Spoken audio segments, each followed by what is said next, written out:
So I'm just sitting here,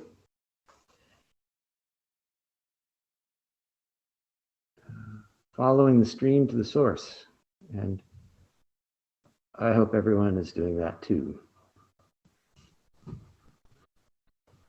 Is there anyone who doesn't know what that means?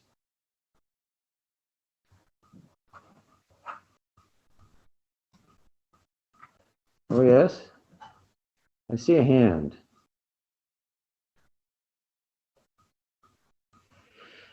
Okay, well.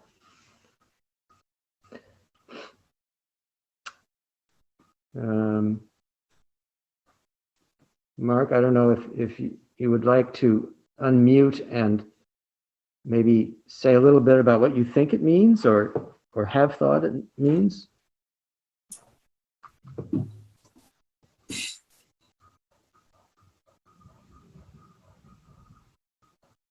I think I'm just confused about, is it awareness? Is it sensing? I don't know. I had it upside down. Don't go away. There you are. You're back. I'm sorry. Go ahead. I think I'm just confused about, is it awareness? Is it sensing? Is it my body? I don't know what it is. I'm not sure about it at all. Okay. What may I ask you? What do you think is meant by the stream?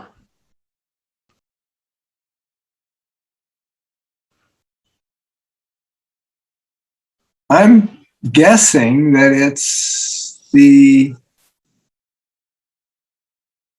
things that happen in, my sensations, my mind, thinking, all of those things. In other words, the stream of your experience. Yeah. That's right. So you got that part right. So what is the part that is still confusing? Where's the source? What's the source? Okay. Do you have any sense of what that might be? I mean, if you're going to pin me down right now, I'd say there's no, I would say that there's nothing, that it's a nothing. Okay. Well, I'm not trying to pin you down, so I appreciate your willingness to speak. There's a sense in which you may be correct, but there's also a simpler way to express what the source is. Anybody else like to comment? By the way, we are very few this morning, so perhaps a slightly more dialogical approach is best. So nobody wants to take a stab at thinking about what the source is?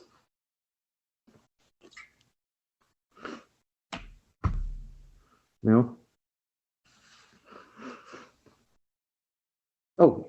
I'm just going to peek and see if anyone has left a comment for us. Oh, something is, the chat is flashing. I'm not sure what that means.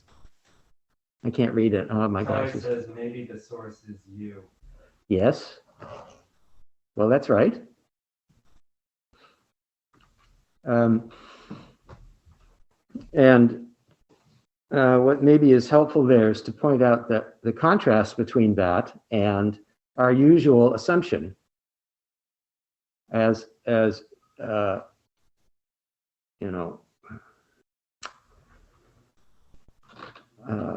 we have the mixed blessing of the inheritance of the European Enlightenment. And from that perspective, everything is out there. whatever is out there.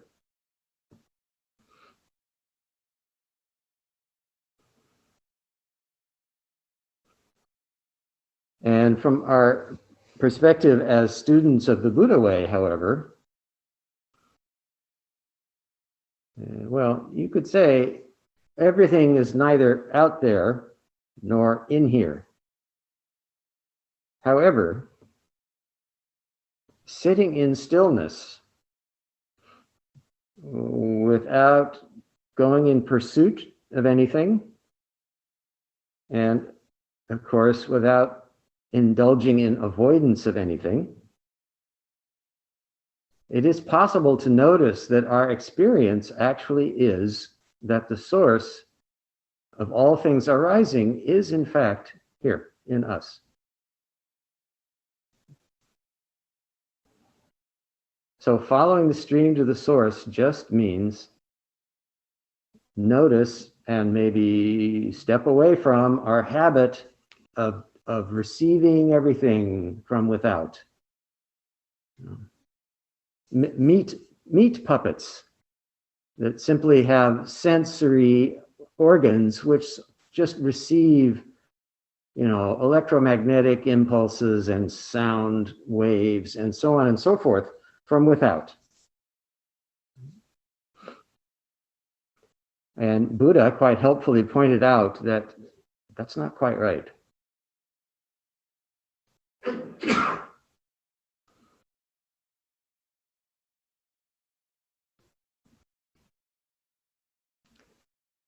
So following the stream to the source just means, well, right now, it's easiest just to sit here, in cross-legged posture without doing anything in particular. But you can also, if you're sitting on a bus or in your easy chair or in the dentist's chair or anywhere, this is also called, there's another common expression we have for this. Anybody care to guess what that is? Taking the backward step. Yes, that's not the one I was thinking of, but yes, there's even another one. Shining the light inward. Turning the light around. Yes. Okay, all of these refer basically to the same, well, I guess we can call it a phenomenon or phenomena. But they all refer to our capacity to reflect on things as they are in a way that is actually illuminating, actually illuminates our experience.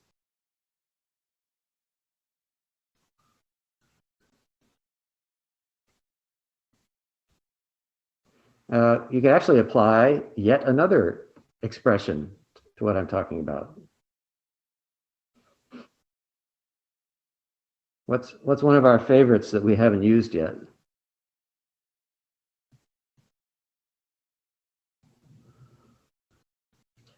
Or what does Dogen call this? Practice verification. Yes, but something a little closer to the topic that I'm speaking about.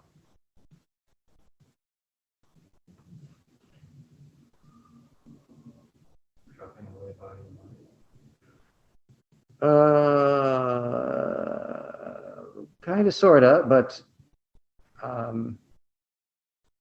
this is more of a blanket expression for practice. Shinkantasa? Well, again, that's, how about something less specifically meditative? Something more existential? What does he say in the Genjo Koan? Actualizing fundamental form. That's true. This is good. You guys are, I can tell, your vocabulary is well established. But very often when people talk about Dogen, this is one of the first things that they quote.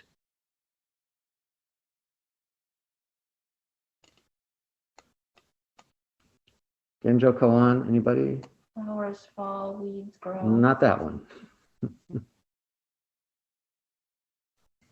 All right, all right. What is to study the Buddha way? Is to study the self. Louder, please. Is to study the self. Studying the Buddha way is studying the self. That too is following the stream to the source, watching the clouds.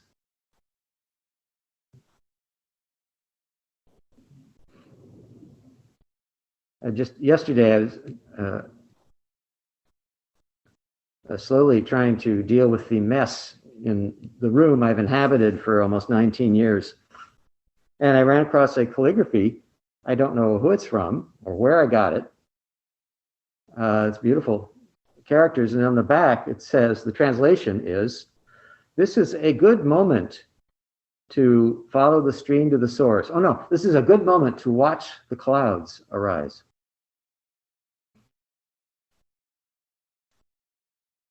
And this is a good moment.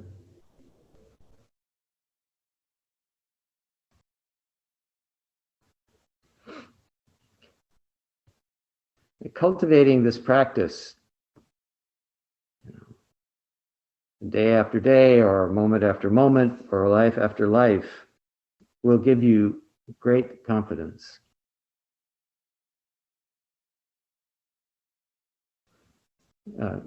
Great confidence that you are able to see things as they are.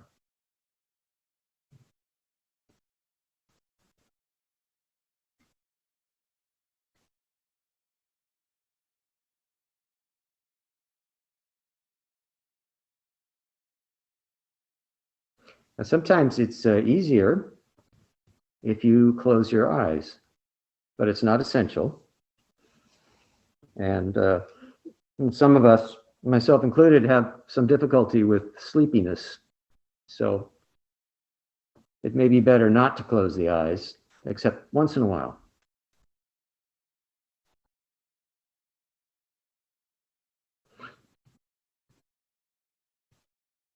And you can apprehend that this body-mind, what we call the body-mind, is simply the arising of all things as they are, as they unfold.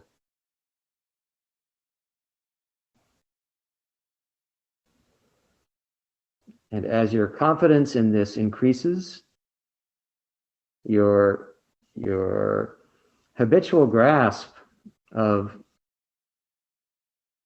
Satkaya Drishti, I've talked about that before, the habitual grasp of, no, there's a real separate person being here, and everything else is over against me out there. Your confidence in that will decrease.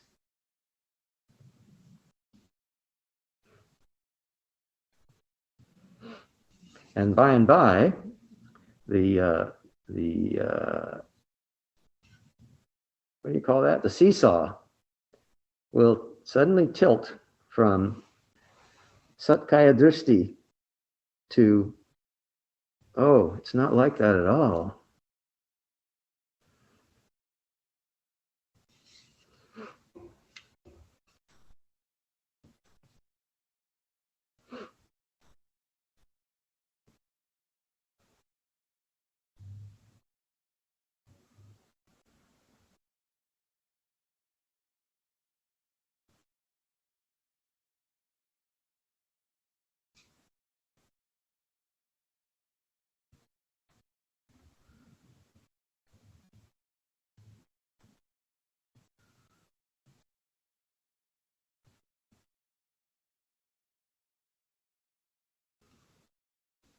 And of course, the way I am speaking, well,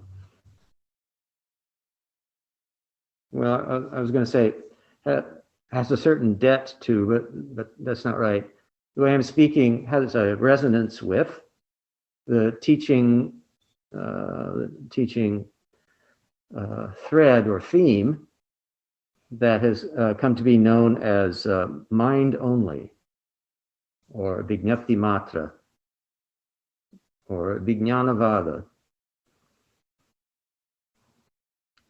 which teaches that there is no such thing as a phenomenon that is apart from mind.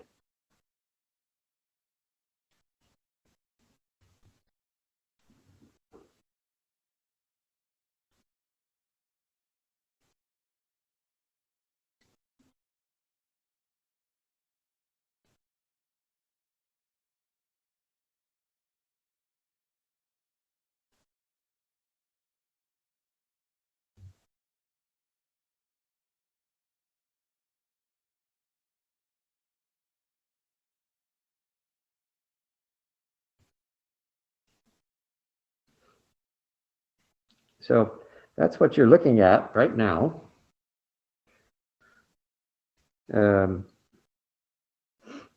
Whether you're prepared to trust that completely or not. One day you shall.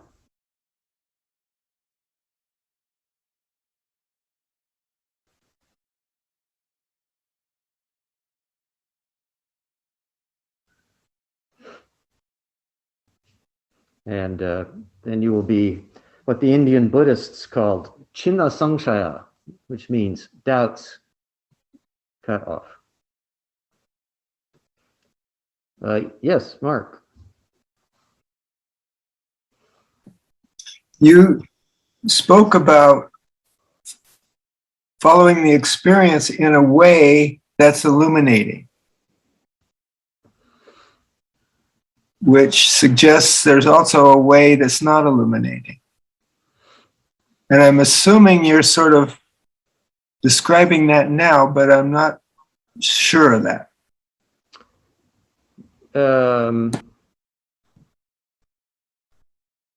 Actually, there isn't a way that's not illuminating, but we can fail to appreciate how illuminating following our experience that way is. So it's illuminating whether or not the illumination is something we appreciate.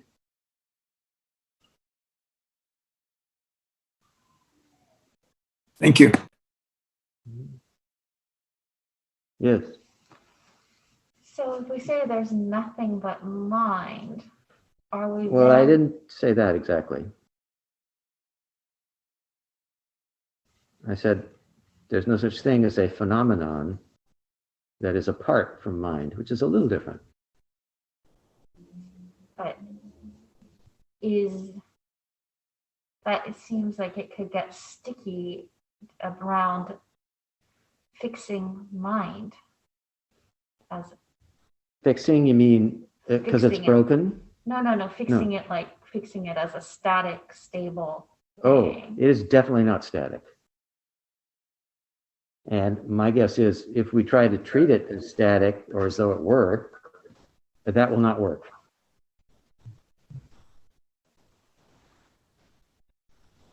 Of course, we can try. Yes? It seems that if you're referring to mind in that way, it's not, you're not talking about mind in the way, in the sense of a person's individual consciousness, right? It's Well, our so-called consciousness is less individual than we think. yeah.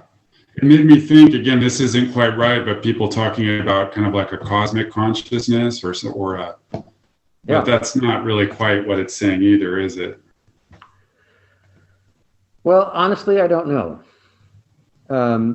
Some of the modern discussion in scientific circles strikes me occasionally as awfully familiar. It's like, where have I heard that before? And I've heard that in circles where people are cultivating disciplined introspection. So physicists may say, as some are very close to saying that this sort of thing, that they don't say maybe cosmic consciousness, but they say the universal pervasive field of quantum activity or something. And it just starts to sound very, very similar. I heard a biologist use those terms, like he was Uh-huh. thinking of something along those lines. Yeah, and yeah, there's some, very, very high level physicists who do talk that way. And then there are also some like, what's her name? Sabine Hossenfelder. I don't know if some of you have watched her YouTube videos. She's a very accomplished physicist, but she's in the camp I've described before as shut up and calculate. So she's a very disciplined mathematician. So that tends to be her viewpoint on things. So to get her to talk about cosmic consciousness would be like pulling teeth. But there are others who do speak that way.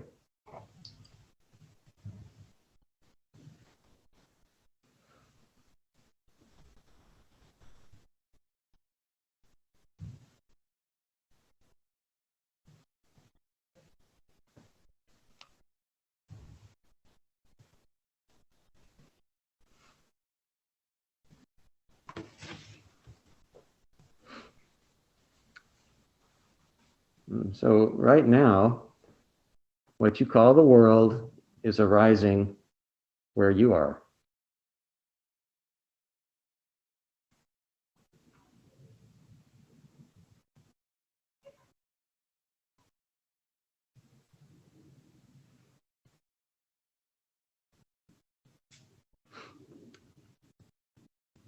And somebody out in the street there just laughed a second ago.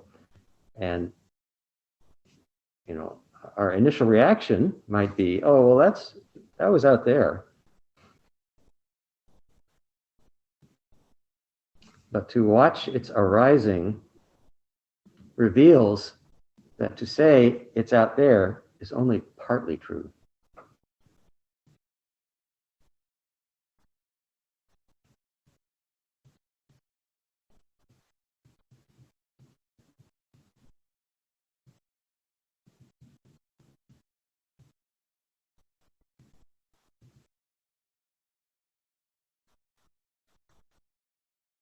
And I don't claim to be speaking from some towering meditative achievement. I'm just talking about my ordinary experience and yours.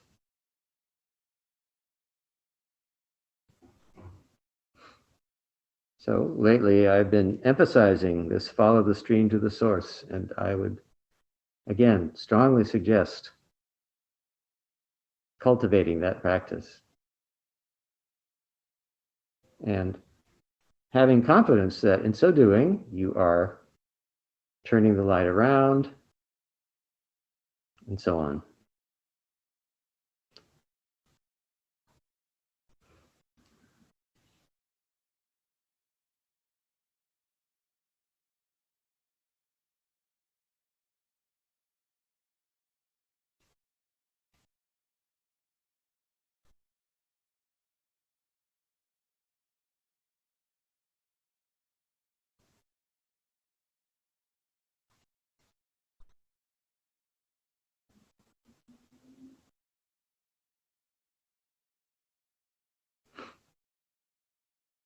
I think this could also be called being a water buffalo.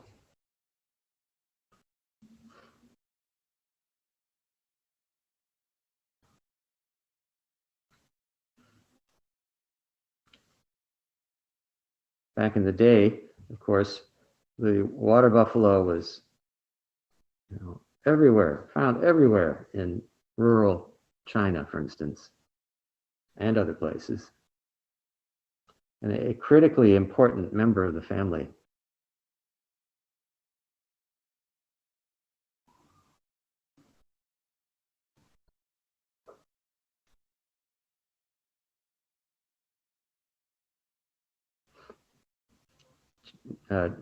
Gentle animals, very strong.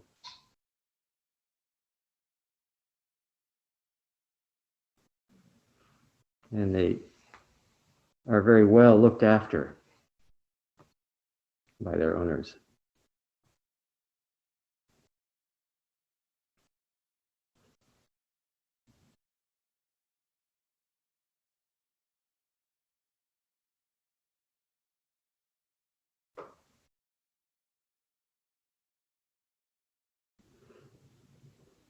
So please take good care of the water buffalo.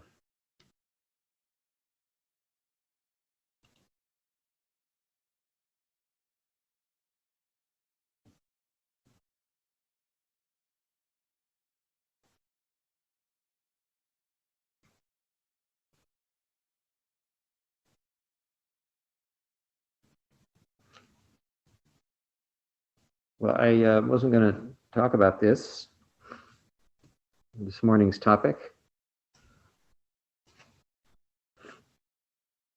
For some reason, it occurred to me that I would maybe, in a lighthearted way, bring up the topic of the 5 ranks. But I think I won't.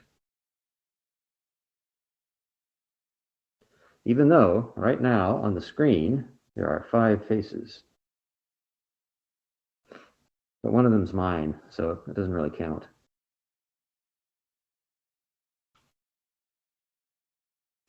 So maybe we'll talk about that another time.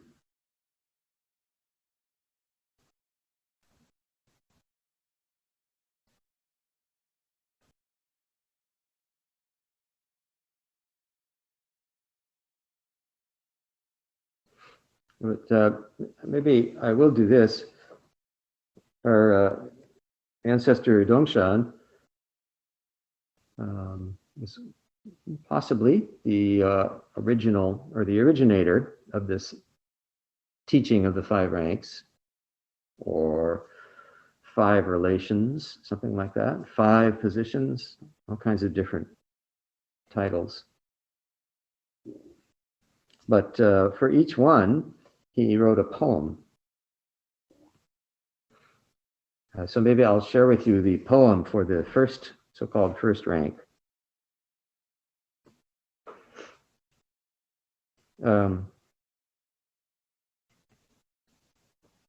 These ranks are sometimes presented as sequential, but that's not quite accurate. So, although this is the first rank, that's just a matter of convenience to call it that. It's also called the relative within the absolute. Or sometimes the biased within the upright.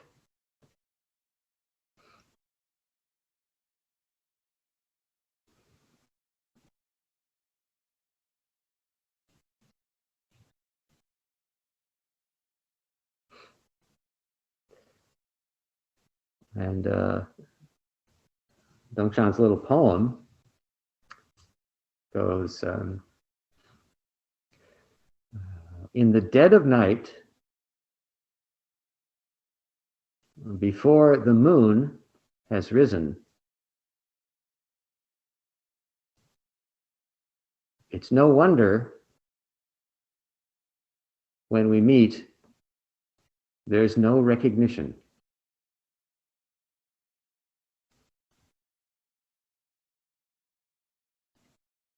Still, cherished in my heart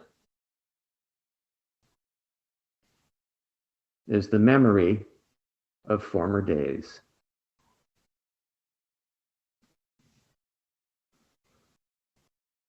Nice, huh? So there, now you've heard about the rank known as the relative within the absolute.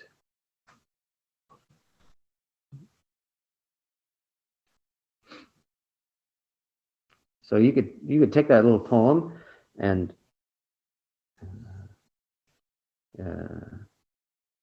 carry it in your heart.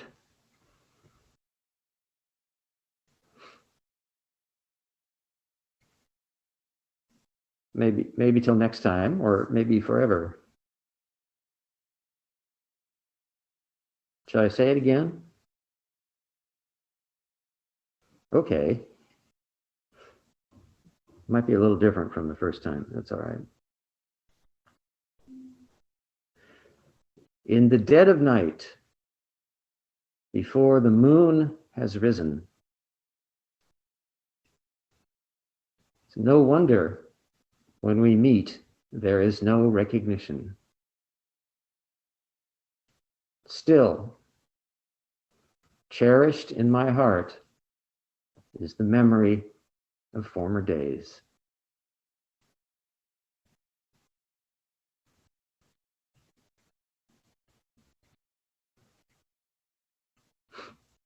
Okay, that's your homework.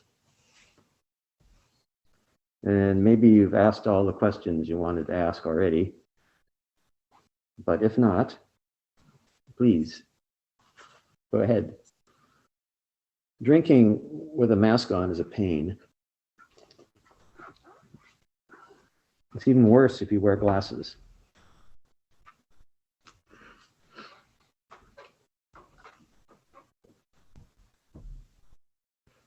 Okay, no frantically waving hands. In that case, thank you very much.